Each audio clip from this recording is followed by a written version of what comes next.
Ladies and gentlemen, it's no longer a news that America, UK, France, and Europe want to isolate Africa with poverty with the help of Nigeria and the so-called ECOWAS. Ladies and gentlemen, are we not tired of this poverty in Africa? Why do we have to fight ourselves over the same people who squander our resources and starving us for 400 years?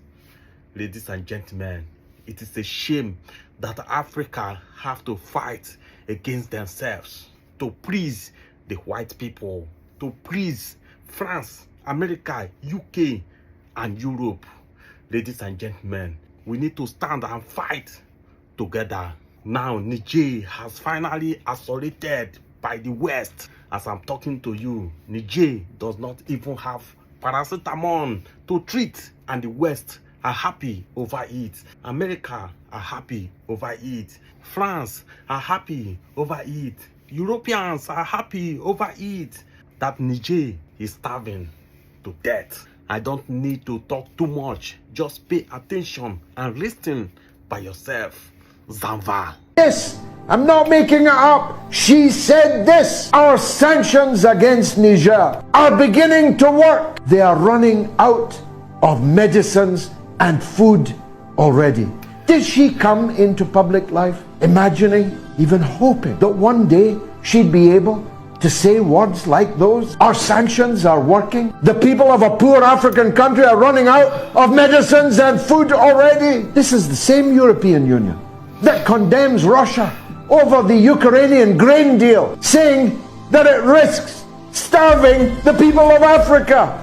But we are starving the people of Africa and boasting about how successful we have been. The word hypocrisy, even with the largest capital H, does not begin to approach or describe properly the level of this hypocrisy. We've seen it again in Niger. The very terrorist group facilitated in the overthrow of Gaddafi in Libya, who have gone on to destabilize almost the whole of sub-Saharan Africa, and a phenomenon that has now reached as far south as Mozambique and other southern African states. These groups are now being turned against the government of Niger because it had the temerity to tell the French colonists to leave.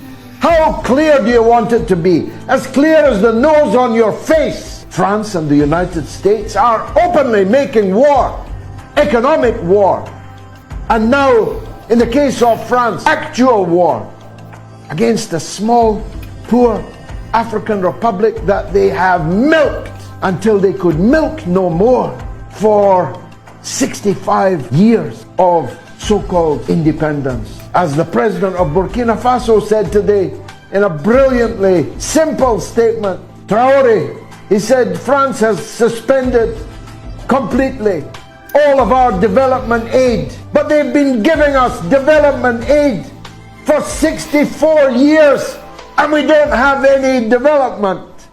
So they can keep their money and